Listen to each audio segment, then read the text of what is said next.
Welcome back, filmologists. My name is Scott Kenrick, and in this channel you find anything and everything filmmaking. So if you guys want more of that, consider subscribing because I upload weekly on Friday. So go ahead and check that out if you want to see more. But on to the actual video. And in today's video, we're going to be reviewing this new light I'm using right now. It is the Godox SL-100 bicolor. There's also a daylight version, but I currently do not have that one. I only have the bicolor, so that's what we're going to be reviewing. So the first thing to talk about is going to be the price range of this light. So this light goes in between $200 to $229. That's actually pretty good because that's a fraction of the price for something like the Aperture 120D Mark II.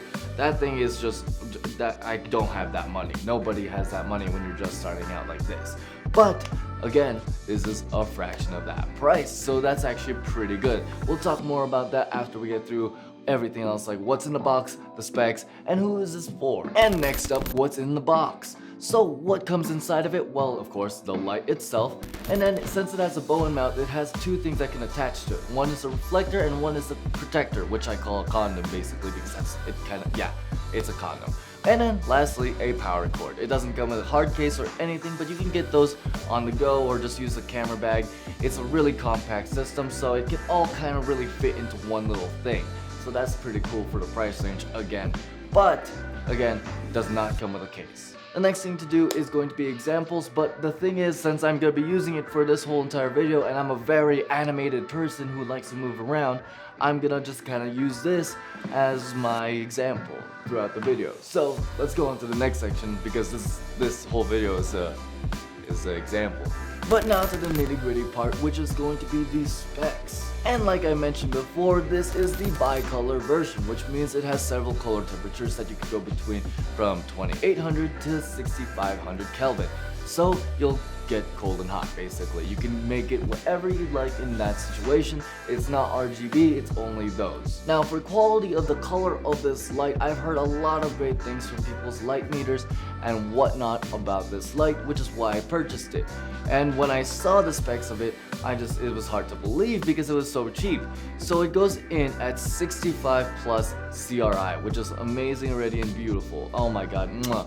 That's basically color accuracy. So that the fact that it's above 95, that's always what you want to look for. Now that this light is being this cheap and it's 96, it's just amazing to me. So that is something to think about. Speaking of quality, now let's talk about how bright this actually can get. It can go to 32,100 lux in 1 meter. Like, that is so bright. I've actually had to dim it. And before I used to go all the way in max, but this is just at 80% on how bright it is. That is pretty amazing.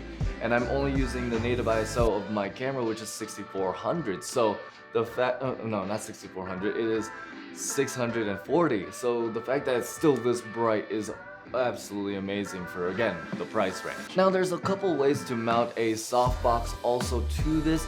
There's the Bowens mount like we mentioned before with the reflector and everything like that, but there's also a little hole for an umbrella, so if you want to use an umbrella you can, but honestly you get your money's worth if you get a softbox, because oh my god, softbox is just they just create this amazing, look at this, it just milks my okay, that sounds wrong, it milks my face, but you know what I mean by that. Now let's talk about the actual interface, somewhat kind of like the software of the light. So this comes with two little dials that you can spin. They're kind of infinite spins, so they can kind of change in function.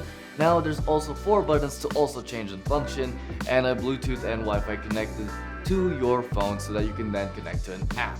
Now the app has 11 VFX on it, so you can make it look like a police thingy or like fireworks or some random other stuff, some type of lightning and stuff like that. So all that stuff is going to be pre-programmed in there, which is pretty awesome if you're going to be using it for those reasons in film.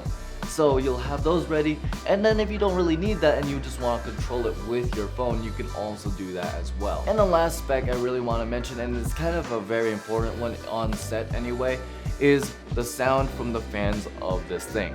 So instead of, you know, trying to hide it where I denoise my whole video, in this segment I'm gonna actually not denoise it and I'm gonna just have it be playing.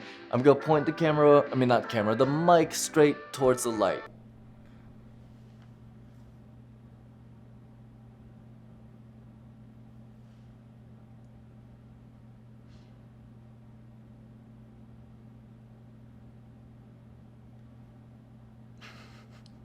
And there we go.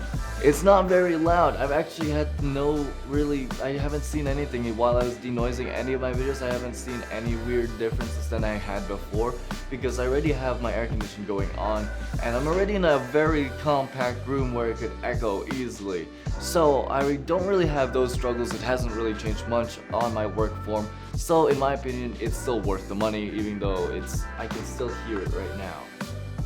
But again, the fan's right there, so it doesn't really matter. And now we're finally to who is this for? And now we're finally to who is this for? Basically, I give my little thoughts on who is this light made for. But the weird thing is, when I'm trying to place where this light goes, it's very weird because it can rival something that costs $700 to $1,000. Especially to somebody who just got a COB type of light, and this is my first one. So to have something this great at a very, very small fraction of the price of the big boys lights, then I'm actually super happy about it, regardless of the price range and somebody is getting arrested or something. The price range or anything like that, I'm absolutely happy with it. But the fact that it rivals those things, it makes it harder to place where it goes. And it makes it difficult because it could go towards anybody. Being this cheap, it could be for somebody who just started on YouTube. Or being this cheap, it could also go towards just starting a commercial type of advertising company. So you can do so much with it. So I honestly think if you don't have the budget for lighting and you opted out for a really good camera, this will compensate with something that's like the Sony a7S III because that camera can handle lower lighting. But I don't think this is worth it if you're doing something very, very high budget and you want to kind of opt out for a better lighting, better set design, and you want to get a somewhat cheaper camera. It's kind of a balancing act. So in YouTube, it's perfect. In advertising, it's perfect if you are just starting out and you have a wonderful camera already and you need another light. But not as like a very, very high professional Target or Walmart or random ad like that looks absolutely just, crisp and cut and perfect. I guess what I'm trying to say is look at your budget if you're gonna be using this light towards a ad, but if you're using it towards yourself and your studio and to grow your company, then it is absolutely perfect. And if you guys want to check out this light and all the gear I used to make this video and my past videos, go ahead and check the description down below. It's gonna be at no extra cost to you guys, but it will help out the channel if you guys do buy stuff, so help us out. Now, also, if you guys want to check out all my other reviews, go ahead and check this playlist right up here. If you want to see more, like and subscribe, ring that ding-a-ding bell, and also don't forget to dream on.